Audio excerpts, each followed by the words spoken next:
Hello friends, welcome to சமையல் வாசம். இன்றைக்கி நம்ம கிச்சன் டிப்ஸ் தான் பார்க்க போகிறோம். டிப் நம்பர் 1 என்னென்னு பார்க்கலாம். நம்ம கருவேப்பிலை வாங்கினதும் அந்த தலையெல்லாம் உருவிட்டு அந்த குச்சியெல்லாம் தூக்கி போட்டுருவோம். பட் அந்த குச்சி சம்டைம்ஸ் நம்ம கிச்சனில் ரொம்பவே ஹெல்ப்ஃபுல்லாக இருக்கும்.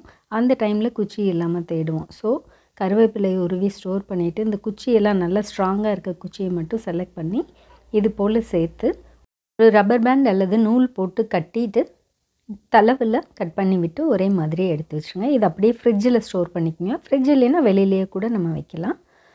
இப்போ பார்த்திங்கன்னா இட்லி ஊற்றுறப்ப நம்ம கண்டிப்பாக இட்லி செக் பண்ணுறதுக்கு மேக்ஸிமம் பேர் கருவேப்பிலை குச்சி தான் யூஸ் பண்ணுவோம். இட்லி வெந்துருச்சான்னு செக் பண்ணுறதுக்கு.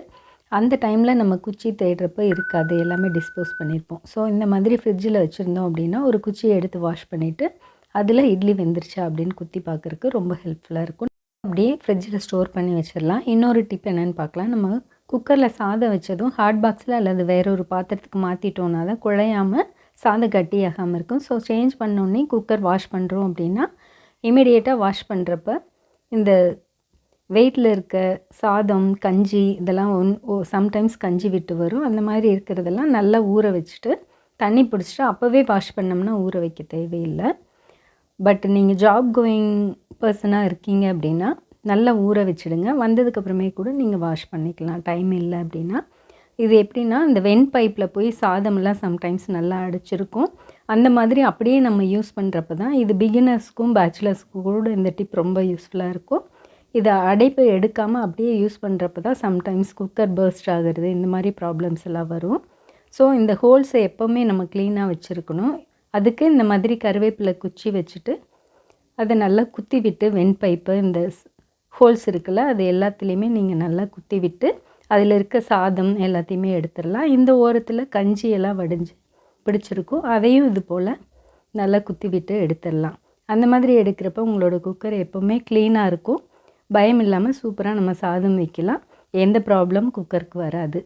குக்கர் ப்ரெஷர் ரிலீஸ் ஆனது வெயிட்டை கழட்டி ஒரு ஓரமாக வச்சுருவோம். பட் அந்த மாதிரி கண்டிப்பாக பண்ணாதீங்க. வெயிட்டை கம்பல்சரி டெய்லி வாஷ் பண்ணிவிடுங்க. இது போல் ஊற வச்சுட்டு அதில் இருக்க கஞ்சி சாதத்தில் இந்த மாதிரி கருவேப்பிலை குச்சி வச்சு உள்ளே இருக்க கஞ்சி அந்த ஹோல் எல்லாத்தையும் க்ளீன் பண்ணி எடுத்துடுங்க. விசில் க்ளீன் பண்ணாமல் வச்சிங்கன்னா காக்ரோச் அந்த சாதத்தையெல்லாம் சாப்பிட்றதுக்காக வரும். டிப் 2 என்னென்னு பார்க்கலாம். நம்ம வெங்காயம் பூண்டெல்லாம் உரிக்கிறப்ப அப்படியே உரிச்சோம்னா ரொம்ப ஹார்டாக இருக்கும். ஸோ கொஞ்சம் தண்ணி விட்டு ஒரு 10 to 15 மினிட்ஸ் ஊற வச்சுட்டு அதுக்கப்புறமே உரிச்சோம்னா ஈஸியாக பீல் பண்ண வரும். வெங்காயம் பூண்டுனாலும் குயிக்காக பீல் பண்ணிடலாம். பட் இந்த மாதிரி டெய்லி செஞ்சோம்னா விட்டமின் லாஸ் ஆகிறதுக்கு சான்சஸ் இருக்குது. ஸோ எமர்ஜென்சியாக இமீடியேட்டாக பண்ணணும் அப்படின்னா மட்டும் இந்த டிப்பை யூஸ் பண்ணுங்கள். முன்னாடியே ப்ரீ பிளான்டாக நீங்கள் பண்ணுறீங்க அப்படின்னா டைம் எடுத்து அதை நார்மலாக உரித்து அதுக்கப்புறமே யூஸ் பண்ணுங்கள். இப்போ டிப் 3 பார்த்துடலாம். இந்த மாதிரி சாப்பரோட யூஸஸ் நான் போட்டிருக்கேன் ஒரு வீடியோ, வேணா அது டிஸ்கிரிப்ஷன் பாக்ஸில் லிங்க் வைக்கிறேன். இது எக்கு போட்டு நம்ம ஆம்லெட் எப்படி போடுறதுன்னு அதில் சொல்லியிருப்பேன். அது போட்டதுக்கப்புறமே பார்த்திங்கன்னா அதில் பயங்கர எக் ஸ்மெல் இருக்கும். எப்படி வெஜிடபிள்ஸ் சாப் பண்ணுறதுன்னு யோசிக்க வேண்டாம். இந்த மெத்தடு ட்ரை பண்ணுங்கள். நார்மலாக வாஷ் பண்ணி எடுத்துகிட்டு கொஞ்சம் வார்ம் வாட்டர் விட்டு கொஞ்சமாக மஞ்சள் தூள், கொஞ்சம் கல்லுப்பு, கொஞ்சம் வினிகர் சேர்த்துக்கோங்க. வினிகர் இல்லைன்னா லெமன் ஜூஸ் கூட ஆட் பண்ணிவிட்டு கொஞ்சம் தண்ணி விட்டு இந்த மாதிரி 4-5 ப்ரெஸ் பண்ணிவிட்டு அதுக்கப்புறம் ஃபுல்லாக தண்ணி ஊற்றிட்டு வார்ம் வாட்டர் ஊற்றிட்டு இது போல் ஒரு நிமிஷத்துக்கு ப்ரெஸ் பண்ணி எடுத்துருங்க. எடுத்ததுக்கப்புறம் இது எல்லாத்தையுமே இந்த வாட்டர் வச்சு வாஷ் பண்ணிவிடுங்க. சிங்கில் கூட அந்த ஸ்மெல் இருக்காது. நம்ம என்னென்ன திங்ஸ் யூஸ் பண்ணணுமோ அது எல்லாமே இந்த வாட்டரில் கழுவி எடுத்துடலாம்.